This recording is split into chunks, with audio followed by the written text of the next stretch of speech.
اگر آپ میں سے کسی کے والدین فوت ہو جائیں تو والدین کے فوت ہونے کے بعد آپ نے ان کے لیے یہ 5 کام کرنے ہیں، اور یہ کام کرنے کے لیے ہمیں اللہ کے نبی صلی اللہ علیہ وسلم نے فرمایا ہے۔ اب ہم میں سے ہر کوئی اپنا محاسبہ کر لے کہ جس کی ماں کا انتقال ہو گیا ہے یا جس کے ابا جی کا انتقال ہو گیا ہے وہ یہ کام کرتا ہے یا نہیں کرتا۔ اگر کرتا ہے تو بہت اچھی بات ہے، اور اگر نہیں کرتا تو خدا کے لیے آج سے ہی اپنی روٹین بنا لے کہ یہ 5 کام کرنے ہیں۔ اور وہ 5 کام کون سے ہیں؟ رسول اللہ صلی اللہ علیہ وسلم نے ارشاد فرمایا کہ اپنے والدین کے لیے رحمت کی دعا کیا کرو۔ اب ہم اپنا محاسبہ کر لیں کہ پچھلے 6 مہینے کے اندر کبھی بھی یہ جملہ منہ کے اندر آیا ہے کہ اے اللہ میرے والدین کی قبروں پر اپنی رحمتوں کا نزول فرما۔ اگر آیا ہے تو آپ اس حدیث پر عمل کرنے والے ہیں، اور اگر نہیں آیا تو آپ کا شمار ان اولادوں میں ہوتا ہے جو بڑی ہی احسان فراموش ہیں۔ یہی ماں باپ تھے جنہوں نے ہمیں پال پوس کر بڑا کیا، ہمارے پیمپر تبدیل کیے، ہمارا خرچہ اٹھایا، پڑھایا لکھایا، شادیاں کروائیں، کاروبار سیٹ کر کے تمہیں ٹرانسفر کیا۔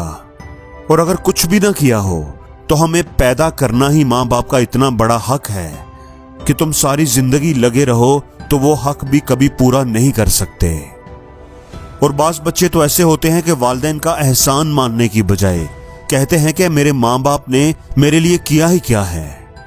اس لیے اپنے ماں باپ کے لیے دعا کرو، اور سب سے بہترین دعا جو اللہ نے سکھائی ہے وہ ہے کہ رب ارحمہما کما ربیانی صغیرا۔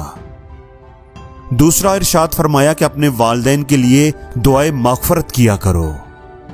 تو پہلا کام ہے دعائے رحمت کرنا کہ اللہ میرے والدین کی قبروں پر رحمت کا نزول فرما، اور دوسرا کام ہے ان کے لیے بخشش کی دعا کرنا کہ اللہ میرے والدین سے اگر کوئی غلطی سرزد ہو گئی ہے تو انہیں معاف فرما دے، ان کے کبیرہ اور صغیرہ گناہوں کو معاف کر دے۔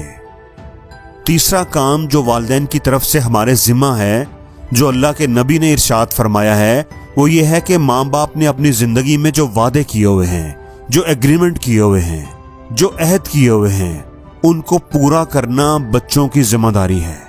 ابا جی نے اگر کوئی قرضہ لیا ہوا ہے تو اس کو ادا کرنا بچوں کی ذمہ داری ہے۔